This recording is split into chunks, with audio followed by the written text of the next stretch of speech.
Welcome back to talknorth.com. Thank you for listening. If you can, please download before you listen. It helps our business. I'd also like to thank our producer, Brandon Morton, and let you know if you'd like to sponsor this program or any of the programs on the network, you can reach me at jsouhan47@gmail.com.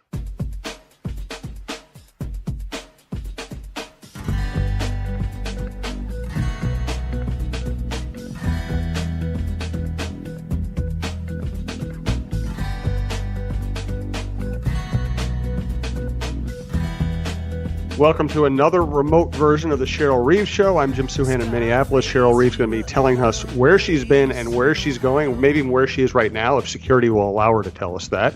Cheryl's been with the U.S. national team. I'm sure she's been watching the WNBA Finals from afar. It's been a fascinating season, and it's going to be a very interesting offseason for both the Lynx and the league as the league grows in terms of popularity and still struggles to kind of break through some of the glass ceilings inherent in her sport, thanks to Successful Marketing Group, successfulmarketinggroup.com. That's Lori Ramsey's company. We'll be telling you more about them later. Just to give you a quick note on them, if you ever want a free 45-minute audit and advice, you can go to successfulmarketinggroup.com/Cheryl Reeve, and you can get that from Lori. I highly recommend her company. Cheryl, let's start here. Actually, I'll take care of a little more furniture, then we'll get going. Thanks to our producer, Brandon Morton. If you'd like to advertise with this program or anywhere on the talknorth.com network, email me at jsouhan47@gmail.com, and we'll be announcing a new sponsor for this program and the network here in the coming days. This is a good time to jump on podcasts in general and this podcast network in specific. Boy, Brandon, I messed that up completely. Specific. I'm not even going to try to say it. This network. Cheryl, I'm botching the show, so I'm going to hand it over to you now. Tell me where you are, where you've been. A large part of the night, at the Dulles airport. So we got into a hotel about 4 a.m. last night. We had mechanical issues for our flight over. We were going to head over to Frankfurt and then on to Nice, France. So we were finished with our domestic side competitions. So we started in Columbia, South Carolina, and had a red-white scrimmage, and then took off from there to head up to White Plains, New York, which was our home base for a few days, and played in Bridgeport against Canada, and then came back down the coast, ended up in Washington, D.C., and had a chance to play Japan on Monday night. And as you mentioned, the finals came back into town, into Washington, but unfortunately we weren't able to attend the game last night because we were sitting in the airport. Had we known, the fate of our flight, we might have, taken the chance to go watch the game and see Seattle be crowned 2018 WNBA champs. And when you are in the role you're in now, are there any inherent advantages to working with, that caliber of player? Do you ever get any, either recruiting or scouting advantages just from being around those people, or does it help you as a coach?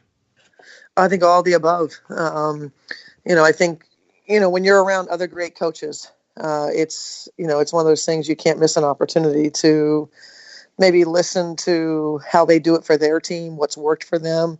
So we do a lot of that as a staff when you're sitting around and, you talk about different things. You start moving the salt and pepper shakers, and this is what we do. This is what works for us, and you get new ideas, or you get reaffirmed in what you do. That you should continue to do it. And then certainly from a player perspective, the different levels of communication. I know our players, our Lynx players, when they're here, they're used to me and my style. And so then, now you have a bunch of, coaches that coach other teams and players that play for the teams, and we all come together. And, there's that period of time of kind of melding that, styles and playing styles, and coaches trying to figure out players, what they do best. You might think you have a perspective on what, say, Tina Charles does well. And then you get in the trenches with Tina, and then you go, oh, wow, I didn't realize, she's good at this or she's good at that. And so, yeah, you definitely learn far more about a player, being in the trenches, so to speak, and, versus, competing against them. And so it's much greater in terms of how in depth, the levels that you learn about another player's game. And they certainly learn about you, and maybe, why your team does what they, what they do. And so I think it's both sides, and I think it's from player to player. So what they gain, this knowledge of being teammates and then competitors in the WNBA season, there's no question that knowledge is used. If you're smart, you take that information, you pay attention, and you use it in a way to, try to be successful when you compete against them. You are known for being very direct with your players. You're also very direct with media, which is what makes you a great interview and which makes this podcast work so well. You don't pull punches. Do you ever feel like you have to pull punches when you're working with other people's players or in a different setting like this one? I think, maybe what could happen more so, I think everybody should be able to be themselves. And I think, this level of player, we had a lot of young players in the early part of the domestic training. By the time we get to the down to the 12 they're going to make it, you're talking about probably all veterans, that they understand the importance of, our differences are our strength, and everybody gets to be themselves, and they want you to be yourself. They don't want you to put on airs, do things that, that would make, both sides uncomfortable. And I think for me, the younger players that are just so inexperienced, they don't know what they don't know. I'm very direct. I'm very, why'd you take that shot right there? Why not let the play develop and pass over there and let's work for a great shot. This isn't about you and your shot right here. And so I think that communication is important. I've never really come across players that don't appreciate, I always say, if you don't want to know, don't ask. But I think in your delivery, I think is important. But I think at the end of the day, players want to be coached and they want to be held accountable. And, maybe there's tough times, maybe during a game, they're frustrated. Maybe they hear a coach coaching them. That's not their favorite time to hear it. But, at the same time, when it's all said and done, they'll tell you, their favorite coaches are the ones that, were truthful and held them accountable. And that's just something that comes natural for me. And I appreciate that our Lynx players have let one another, their teammates be themselves, and then also let our coaching staff be ourselves. And we know our strengths and weaknesses. And, it's just like a family, you know what's coming. When something's going to get, set somebody off, when, what makes them happy, like you see it coming. And, I've just been very, very lucky to have a group that embraces that idea of wanting to be held accountable. You can find all of the shows across the network at talknorth.com. Subscribe at iTunes. Subscribe to your favorite podcast app. This show has been a big hit with its listeners, and we have other good basketball shows, including the John Krasinski Show, other good shows on all the other sports in town. Check all those out. Knowing the international game the way you do, who's the biggest threat to the United States going forward? Well, I think, Liz Cambage for Australia would automatically, move Australia to a top competitor. Certainly Spain, who, we've played often, in the medal rounds, for the gold last World Cup.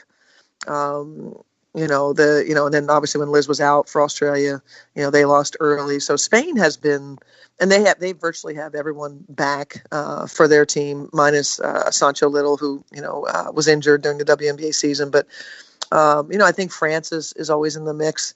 And I tell you, there's when you play a team like Canada, who I think are well coached and well drilled and play really hard, it's much like we talk about in the WNBA, that if you don't bring your A game, there's a number of teams that are happy to beat you because they are going to bring their A game. And so, but I think those countries, Japan, they didn't have their full tilt, but Japan was a handful for us in Rio.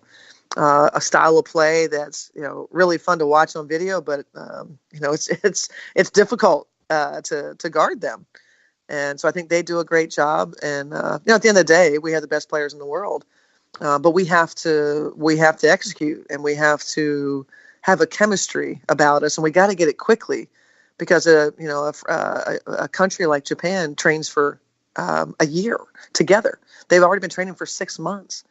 And, it's difficult because USAB is, we have a training camp for a few days here and there. And then, obviously our shortened WNBA season, allows USA Basketball to have, this couple of weeks of preparation. But that's all they have.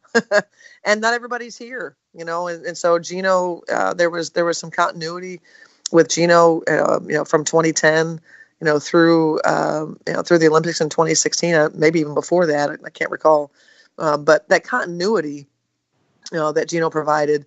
Now you have a coaching change, and older players. We have a number of players aren't here. And so we have a lot of new players that are probably going to make the team. So, there's definitely some challenges. And, if we don't figure it out and get that chemistry and understanding of how we do things, we definitely would be ripe to be beaten by some of these quality teams that have been training for so long. If you run a business, you just want to provide the best service you can, and marketing is vital to build your business, but it's also overwhelming and confusing. Successful Marketing Group is passionately committed to businesses, helping them get found, get customers, and build dreams. We understand your problems and truly want to help you be successful, providing digital marketing packages with proven results. Go to successfulmarketinggroup.com/Cheryl Reeve. And you should know how to spell Cheryl's name, but just to be sure, CHERYLREEVE. Let's go to successfulmarketinggroup.com/Cheryl Reeve for a free 45-minute audit, and just for a lot of information on how you can actually get your business noticed and drive yourself to the right kind of customers. Maya Moore, second team WNBA. That is an honor. It's also, Maya has set the bar so high throughout her whole career. It's also strange to see her on the second team. Yeah. I think I think that, that's probably fair for Maya. I think the real problem for me is that Sylvia Fowles is not a part of either team. And there's no question that she clearly was one of the best players in the league this season. No, we didn't win 28 games, but, there are players on there that, were coming from, the eighth place team or a non-playoff team, and that's just, I just don't believe in that. I think those teams should be reserved for teams that, or for players that, help their teams, to a certain level of success. I think the problem with the voting, now coaches don't get to vote on that. We get to vote on the all defensive team, and we get to vote on the all rookie team. And when we vote on the all defensive team, you have to vote by position. And that's what I was saying. I think I responded to somebody on Twitter that when you do that, when you do it by position, you're going to leave off, like Brittany Griner, Liz Cambage, and Sylvia Fowles. One of those three is getting left off anytime you do it by position. And that's flawed system. That's a very flawed system. And I would like to see us do just like we did for the All-Star game. It was positionless. Mm-hmm. And I really like to see us go to that because it will reflect the strength of the league. And right now, the front line is the strength of our league. And so good players are being left off these things. And in terms of recognition, I don't know how much they care about it, but it's quite an honor. That those first team and second team all WNBA, that's only 10 players, out of 144. I mean, that's a heck of an honor. And I just think it should reflect, who the best players were, during the course of that season. And I don't think that it does. Right. Let's get to the WNBA Finals. Seattle was spectacular. What was your take on the finals? Seattle was spectacular. I got one right. Yeah. No, through the course of this, 18 seasons I've been doing this, and you can see when a team just has a way about them, a belief about them, a way that they move together, the way that they overcome obstacles in their season, in the games, that sort of thing. And I think, we saw Seattle early when we beat them, and I kind of had that moment go where I'm not sure.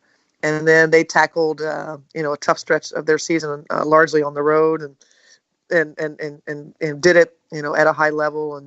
And so by the 3/4 of the way through, you start to go, all right, they've been able to keep it up. This offensive juggernaut. So this is the first time. So Seattle's always been good offensively. If you go back and look through the years, their effective field goal percentage, they've never rebounded the ball great on the offensive side of it, but they make a lot of shots. And so that was even prior to Dan Hughes. They've always had that, Brianna Stewart, Sue Bird, Jewel Lloyd. They've always been, and Crystal Langhorne was a big part of, their efficiency. But the defensive side of it was where they were lacking. You knew that they were going to score, that they could score, but you also knew that if you could hang in there, you got to make sure you score, but eventually you would get stops, and they would not. And that would be your separator in the game. And so Seattle, the biggest jump was with their defense. They finished in the top 4 defensively. And that was, that was different. Natasha Howard was a big part of that. You know, they were able to get away with her